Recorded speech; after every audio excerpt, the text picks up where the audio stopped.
అందరికీ నమస్కారం. పట్టణ కేంద్రంలో వీధి కుక్కల వలన, కోతుల వలన, ఆవుల వలన పాటు భక్తులకు కూడా తీవ్ర ఇబ్బందులకు గురవుతున్నారు. కాబట్టి ఇట్టి సమస్యపై ధర్మపురి బీజేపీ పట్టణ అధ్యక్షులు గాజు భాస్కర్ గారి ఆధ్వర్యంలో స్థానిక మున్సిపల్ కమిషనర్ గారికి వినతిపత్రం ఇవ్వడం జరిగింది. ధర్మపురిలో కోతుల బెడదను నివారించాలి. ధర్మపురిలో కోతుల బెడదను నివారించాలి. శ్రీరామ్ ధర్మపురి పట్టణ కేంద్రంలో వీధి కుక్కల వలన మరియు కోతుల వలన మరియు ఆవుల వలన చాలా ఇబ్బందులకు గురవుతున్నది.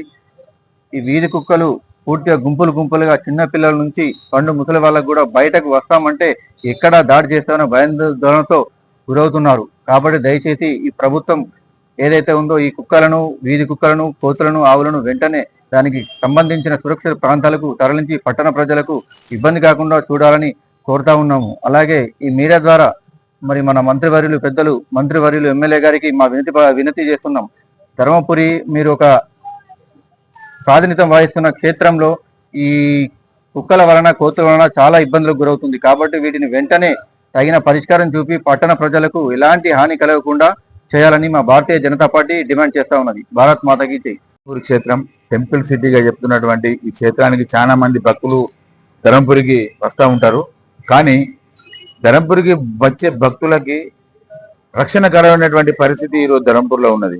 కుక్కల వల్ల కావచ్చు, కోతుల వల్ల కావచ్చు, చివరికి ఆవుల వల్ల కూడా ఇబ్బంది పడేటువంటి పరిస్థితి ధర్మపురికి వచ్చే భక్తులకు కలిగింది. దీనికి కారణం మరి పాలకుల లేకపోతే అధికారుల అర్థం కాని పరిస్థితి. ఇక్కడ టెంపుల్ అభివృద్ధి కొరకు ఏదో చేస్తున్నాం, అయిపోయింది మొత్తం అభివృద్ధి అని చెప్పి కాంగ్రెస్ సంబంధించిన నాయకులు విపరీతంగా ప్రసంగాలు ఇచ్చి ఏదో చెప్తున్నారు తప్పితే ఇక్కడికి వచ్చి భక్తులకి ఇబ్బందులు కలుగుతూ ఉంటే ఏం చేస్తున్నారని ప్రశ్నిస్తా ఉన్నాం. ఇప్పుడు ప్రత్యక్షంగా వాళ్ళకు తెలుసు, కాంగ్రెస్ నాయకులు చూస్తూ ఉన్నారు, గతంలో ఉన్నటువంటి టీఆర్ఎస్ నాయకులు కావచ్చు, ఇప్పుడు ఉన్నటువంటి కాంగ్రెస్ నాయకులు కావచ్చు, వాళ్ళు మేము చెప్తున్నది ఏంటి అని అంటే గతంలో కోతుల ఇబ్బంది అయింది అని చెప్పి దానికి లోకల్లో ఉన్నటువంటి వాళ్ళందరి దగ్గర ఫండ్ వసూలు చేసి అప్పుడు నిరోధిస్తామని చెప్పారు. అది అట్లనే పోయింది. దానికి సంబంధించినటువంటి డబ్బుల విలువకు సంబంధించినటువంటి డబ్బుల విషయాల వల్ల కూడా ఇప్పుడు బయటకు రాలేదు. ఇంకా ఎవరు వసూలు చేసిండ్రు, ఎవరు చేస్తున్నారనే విషయం ధర్మపురి ప్రజలందరికీ తెలుసు. ఇంకో విషయం, కుక్కలకు సంబంధించినటువంటి విషయంలో గతంలో కుక్కలు పడకపోయిన వాళ్ళకి పైసలు ఇవ్వలేదు కాబట్టి ఇప్పుడు పడతలేరు అన్నటువంటి విషయం చెప్పారు. ఇదేంటి అంటే అధికారాన్ని పార్టీకి సంబంధించినటువంటి స్థానిక శాసనసభ్యులు మంత్రివర్యులు లక్ష్మణ్ కుమార్ గారి సందర్భంగా మేము ఒక ప్రశ్న అడగదలుచుకున్నాం. ధర్మపురి వచ్చేటువంటి భక్తులకు రక్షణ కల్పించాల్సిన బాధ్యత మీకుంది అని చెప్తా ఉన్నాం.